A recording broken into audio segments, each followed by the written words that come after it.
Good evening. Welcome to First Course tonight. I'm Ken Johnson. I'm the CEO of the healthcare system here, and certainly appreciate you coming out tonight. This evening we're going to talk about something that's relatively new to Hutchinson Regional. If you're admitted to the hospital, chances are that you will be seen by a doctor known as a hospitalist. These physicians are completely devoted to providing care while you're in the hospital, and they work closely with your primary care physician. Our robust hospitalist program has been in place for about a year. Research shows that care provided by a hospitalist results in better recovery times so that you're not in the hospital as long. The reason for that is because our hospitalists are here and see you 24 hours a day, and they're able to order treatments and medications when they see that you have a need for that rather than that being delayed. We know you have questions about this, and we are fortunate to have two of our terrific hospitalists here with us tonight to talk about our hospitalist program. Dr. Kay Hart, who's here, is well known to many of you. She has been a family practice physician in Hutchinson since 2009. Previous to that, she was at the medical center here in Hutch. Now she's at Hutchinson Clinic. She is a graduate of the University of Kansas School of Medicine and did her residency with Trinity Lutheran Hospital in Kansas City. She is board certified by the American Board of Family Practice.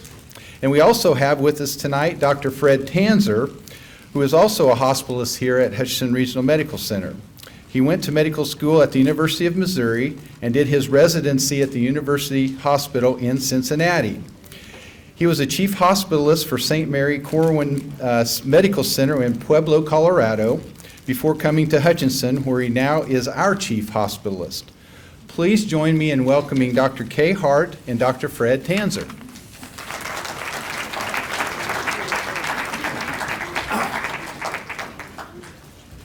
So I'm going to guess you can figure out who's who, all right? So we did this a little over a year ago, and we were just starting at that point, and now we're a little over a year into this, and we've grown quite a bit. So first of all, let's just back up and talk about the role of a hospitalist. As Ken was alluding to, our job is to take care of people when they're admitted to the hospital.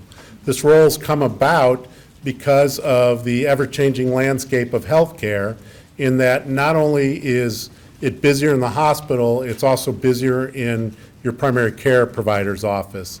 And Dr. Hart can address that, but in their offices, they're seeing sicker and sicker patients.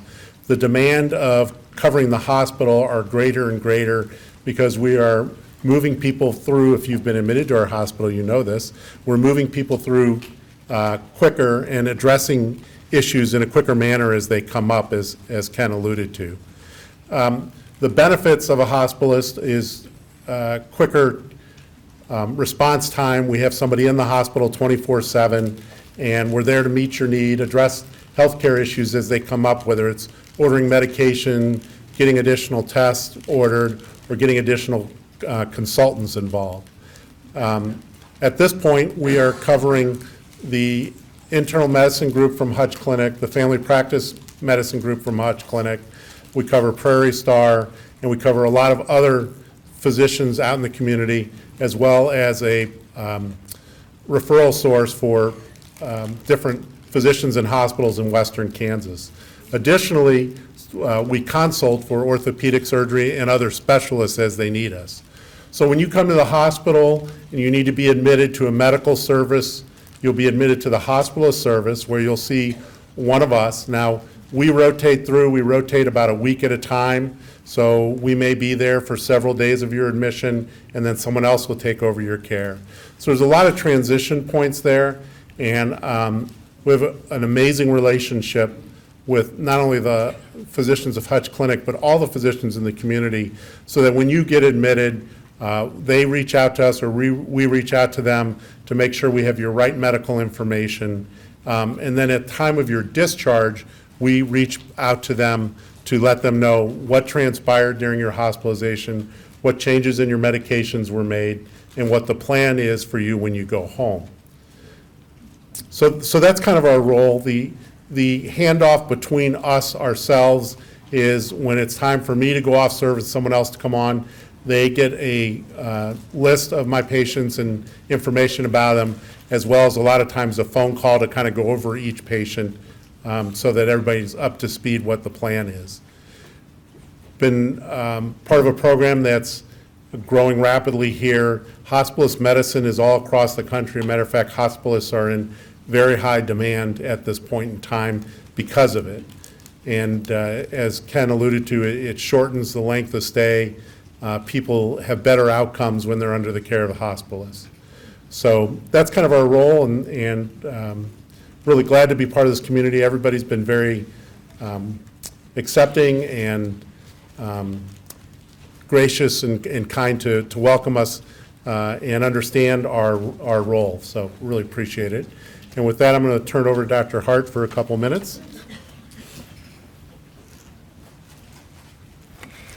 So I'm here tonight mainly as from the Hutchinson Clinic. I do help in the hospital some now because the program was just getting started initially with the family doctors when we got out. Now the internists are also turning over their patients, so Dr. Tanzer doesn't want to work 24/7, so he needs our help sometimes, so we come over and help him.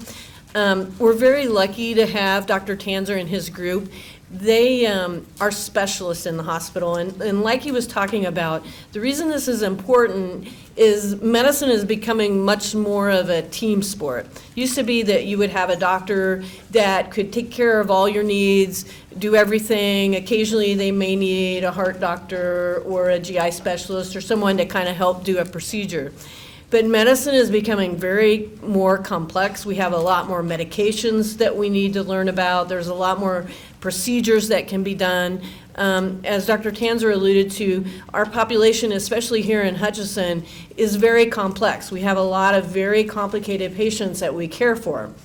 And one doctor, one individual cannot possibly know absolutely everything about every case. And so we have to kind of tag team. And the beauty of it is, as in the nation, doctors are becoming more and more specialized to help care for very complex patients. So what we're concentrating on more as doctors in the outpatient setting is taking care of those problems that we can better control as an outpatient so that you don't have to go to the hospital. So we keep your breathing better so that you don't get sick during the winter and have to go to the hospital. And we keep your heart condition in a stable environment so that hopefully you don't have to go back to the hospital. But if that happens, that means that's a very complex procedure that has happened and you've gotten more sick. And now we're going to turn it over to the specialists in the hospital like Dr. Tanzer, where they are up to date on all the new medications, new procedures, all the things that are going on that can help you in the hospital setting get better. And it really is come to the point where there's no way that we can take care of everything anymore, and we have to kind of tag team and do a team approach. And so that's why we've gone in this direction. The other thing that's happened is in training now, because this is the way the nation has gone, doctors that are coming out of training are no longer trained to take care of patients in an office setting in an outpatient and take care of patients in an inpatient. So what we're finding is that when we try to recruit doctors to come to our community and join the clinic, they don't want to come if they have to take care of patients in the hospital. They want to come take care of patients in the office, but they're no longer trained to take care of patients in the hospital. And so in the last 5 years, we've had a really difficult time trying to get physicians that are new to our community, that are younger, that want to come in and help us, because they really are trained to just do outpatient medicine. So this is helping us in terms of recruitment too. And like I said, we've got Dr. Tanzer here. He's excellent. He's bringing in excellent providers to help us. We're still kind of in a learning and transition process, and that's just going to get better and better. But the goal is for us all to work as a team and to make our community health better. And I think that you'll see in the next few years that we'll get better and better at that, and patients' outcomes will be better, and overall health will be better, and that's really where we're trying to go with it. And with that, I think I'll just open it up for questions. If anybody has questions for either Dr. Tanzer or I, would be happy to answer them. Yeah, just raise your hand, I'll bring the microphone over to you, and we'll get these answered. Hi, I just wanted to ask, doesn't matter, Dr. Tanzer or Dr. Hardy, how do the specialists work in this, whether it be the heart or the GI doctors, or how do they work in connection with this? We've gotten rid of all of them. That works well. It works in one of two ways. Either we admit the patient for them and then they consult to see the patient, or if they've already admitted the patient, they'll consult us to take care of the more the medical problems that they aren't specialized in. All right, question over here.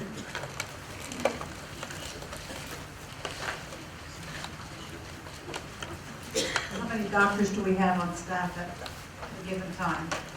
So we're kind of adjusting our staffing model right now. So during the day, there are either 3 or 4 physicians and 1 or 2 mid-levels. And then at night, we have part of the time a mid-level and a physician for the full-time at night.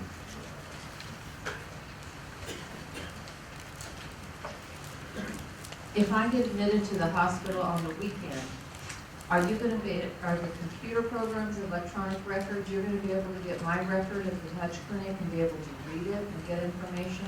Yes, we have access. We have communication back and forth through the medical records at the clinic. Also, there's a system that allows us to sort of do superficial information that's within the system, the hospital system itself. Yes. A couple of questions. The first will be shorter, but with the second one. The first one is concerning what efforts have you made to let the general public know that this hospital is in the process of switching to a hospitalist type of organization? And secondly, in terms of that question, shouldn't the patients or potential patients be able to find out that has happened before they hit this ER? And then I'll follow up. Well, you can only reach out so much, and we've done this a couple times. We've been on the radio. The clinic has flyers and information put out as well. So, those are the kind of things we've been doing on a regular basis. But yes, once in a while, there still are people who come that are like, I didn't know we had a hospitalist program when they hit the ER. Now, the second one, bear with this is personal experience. I found that out a year ago in March. I described my late mom as a frequent flyer in the ER. Didn't find out until we were in the ER she had fluid sores infected in one of her feet. And the ER doctor said that he was glad that I brought her to the ER because, as I recall, quote, her doctor, primary doctor across the street, could no longer admit her. And that was the start of, it's still tough to talk about a nightmare. No better way to describe it. I was a caregiver extraordinaire, DPOA, newer meds, new family wishes in terms of what to treat, etc. And while she was in there, the highest trained ranking person that ever debriefed me was the PA. I think it was you out by the elevators one night talking to a fellow physician, apologizing for the workload. And I thought, this is not good. And the social worker, I said, what's the deal about hospitals? And she said, well, this is what the big cities are doing. I kind of still wasn't sold. During my mom's stay there was some color in her bowel movement. They didn't worry about it, but thought, we'll check her for blood. And so they did a stomach scan. That doctor told me that was all clear. Well, in the meantime, her cardiologist had said, if the stomach scan showed that's where the blood was coming from, that he was going to recommend that they pull her off the warfarin. I was always leery of doing that because she lost one eye stroke. That came back negative, and the doctor that did that scan said he wanted to follow up in 6 months. So I assume they had put her back on warfarin. Fast forward she was dismissed from the hospital and 3 days later had a major stroke. She'd been taken off work or never put back on. That will haunt me as long as I live, as it were.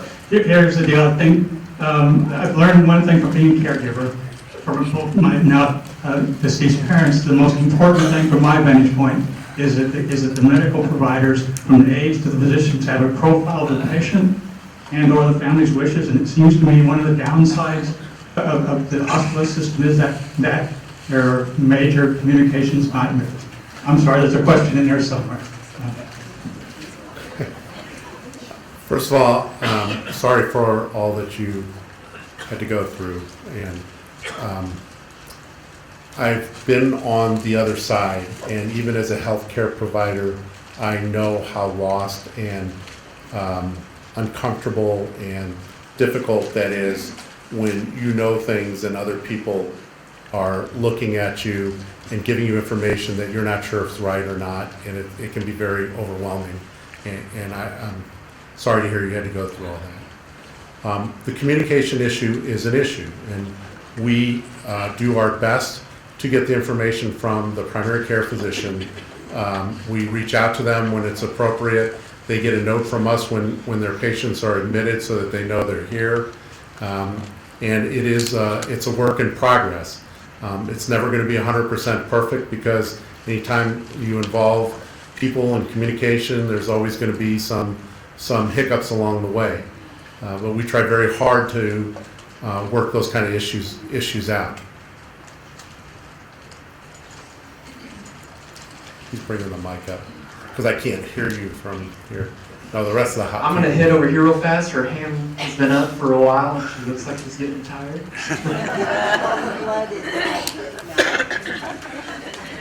And I'll come back right over here. Last March, I was getting ready for the day.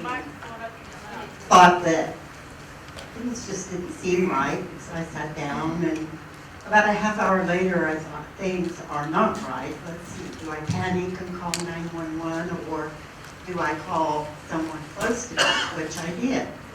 My only fear was, since I had just moved from Wichita and had a doctor I liked there, is this doctor here going to know me? Well, I can tell you from my experience, I was pleased and very impressed with the doctor assigned to me, because I think my care was excellent. They seemed very knowledgeable, very, very patient in explaining things, and I had pneumonia, which I never had in my life. Because my family physician is still out of town, you would also have a way of communicating with them? Yeah, they're a phone call away, so yes, we can certainly reach out to them. And most of the physicians in Wichita, just like the physicians here, we have their contact information. Most of them receive a note from us when you're admitted and also when you're discharged. And thank you for letting us know that we did a good job. We like to hear that. So, If you're ill and admitted and need admitted to the hospital, how do you do that if not through your primary care physician? through either the walk-in clinic or the emergency room is where you'd be seen initially, and then worked up and determined if you need to be admitted to the hospital. You wouldn't go to your own doctor? You can certainly go. Yes, you can certainly go see your own doctor, and we get phone calls from them to admit people from the office. I'm sorry, I misunderstood. I thought you said if I didn't go to my family doctor. I personally had an experience with hospice with my husband. It was November the 22nd. He had been hunting all morning, came home and went to the ball game, and he went to the bathroom, and he come out and he goes, "I'm losing blood." Well, I worked at the hospital for a long time, but I didn't have good memories of the emergency room, and it was Saturday night. Well, in my days, you didn't go to the emergency room on Saturday night. So I thought, well, I thought, put your shoes on, we're going anyway. I don't want to go. So we went in, and I was shocked to see there wasn't anybody in the waiting room, but then we got in. I mean, we weren't asked for our card, we weren't asked for anything. She just said, what's your problem? We gave it to him, and she poked the button, and we were in the emergency room, and Dr. Cooper got to see us. And he asked some questions, and pretty soon he ran some tests. And what we thought was the bleeding problem ended up with an aortic valve replacement and a bypass. And we were in and out of there, but I cannot say enough about the hospice. Because I had the negative attitude. I'll admit it, when I heard it, I thought, what are they up to now? I thought, they've done enough at this hospital. And I was upset, and I thought, this just isn't going to work. But you know what? It does. And your name is on one of his prescriptions on his dismissal. Well, thank you. And he's doing great. Thank you. I'm glad to hear that. All right, I'm seeing two more questions. I have one here and then right here. My question is, how many people have to tell you you're dismissed from the hospital before you can get out of there? I was called at 8 o'clock to come pick up my sister, take her home. I think it was 3 o'clock in the afternoon. Who all had to see her? And then the hospitalist guy, he said it was his first day, had to see all the people before he'd go and do the book work. I mean, that's ridiculous to have to wait over 6 hours to get out after you've been told you can. I totally agree with you, and this is a process, one of many processes that we're looking at. It involves a lot more than just the hospitalist. Nursing's involved, and sometimes case management or social work's involved. So it is a process, and I'm sorry that you had that experience. More times than not, it doesn't happen that way, but it is something we're looking at and trying to sort through and come up with a better system to make sure that people, once we say they're discharged, are discharged in a timely manner. The hospitalist guy was real nice. He saw us later on. He says, I've done my part.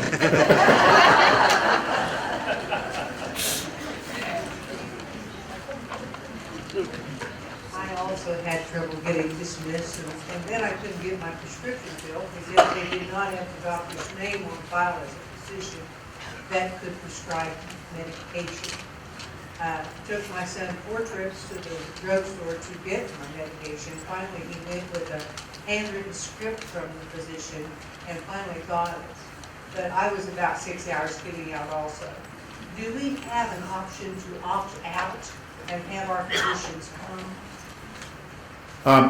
No. The doctors, the primary care providers have given up seeing patients in the hospital. A lot of them are not renewing their privileges. So I was there 7 days and had 4 different physicians. I don't think any of them would have been able to tell you my name. yeah, I'm sorry to hear that. All right, we have time for one more question. I see one right here. What happens if you go to the emergency room with a heart attack? Hopefully you get treated quickly and appropriately. I mean, they would work you up in the emergency department. They'd call the cardiologist. Depending on what type of heart attack you were having, you may go straight to the cath lab. You may get admitted to the hospital service, and then they would see you. But that's about what would happen. What doctor would see you? It would depend who's working that day. Would it be a cardiologist? Well, certainly the cardiologist would be involved in your care, sure. Can a specialist still admit you to the hospital? Yes, they can. Yeah. Yes. Yes. All right. Yes, we have one more.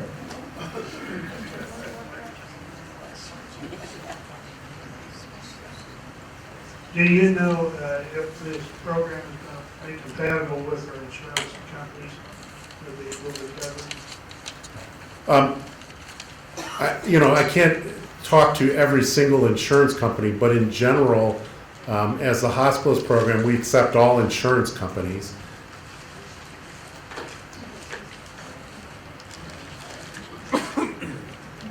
question is similar. I just was reading in the AARP magazine that you have to watch because if you don't ask if that physician is in your network, then it's not covered. How do we know whether or not they're in our insurance network or not? I don't have an exact answer to that. I don't know what to tell you on that.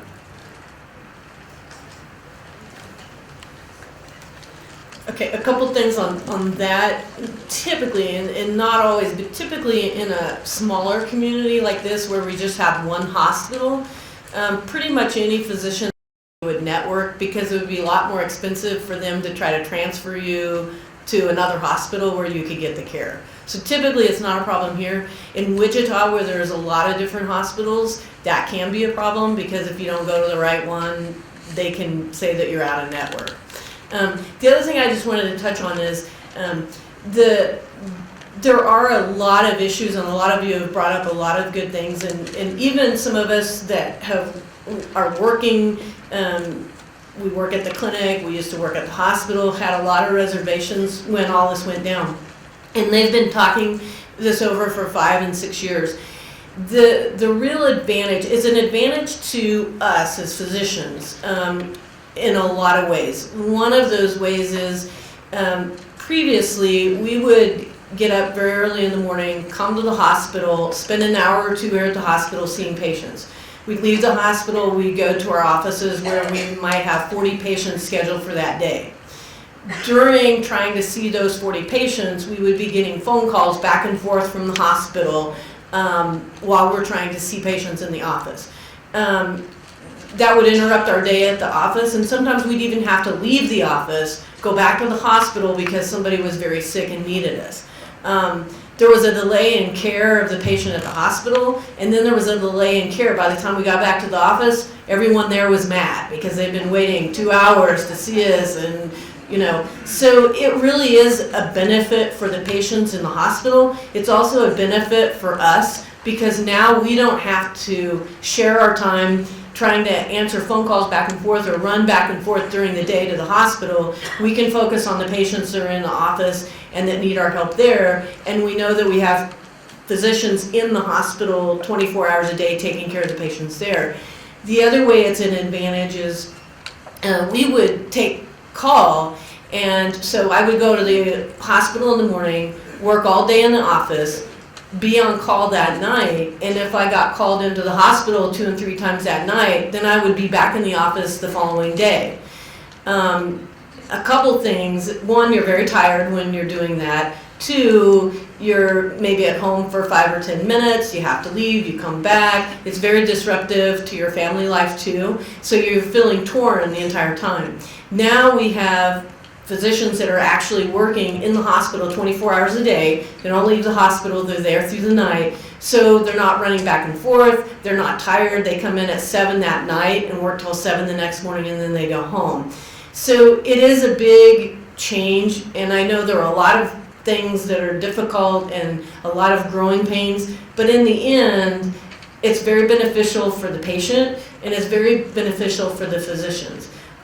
So I think in the end, when you look at all the advantages, they do outweigh the disadvantages, but it is going to take time for everybody to get used to it. But hopefully, as time goes on, we'll see that you're getting better care, there will be better communication, we're trying to work all the kinks out, and everyone will be happier in the end. But I know it's going to take time for that to happen. And the hospitalists are working very hard, we're working very hard to make that happen, but sometimes it doesn't go how we want it to go, and that happens even when we were in the hospital. Things wouldn't always go the way we wanted or the way we expected it to. But I think if we all work together, we're all trying to make it better and better outcomes, and if we all work together, I know that will happen. It's just going to take time.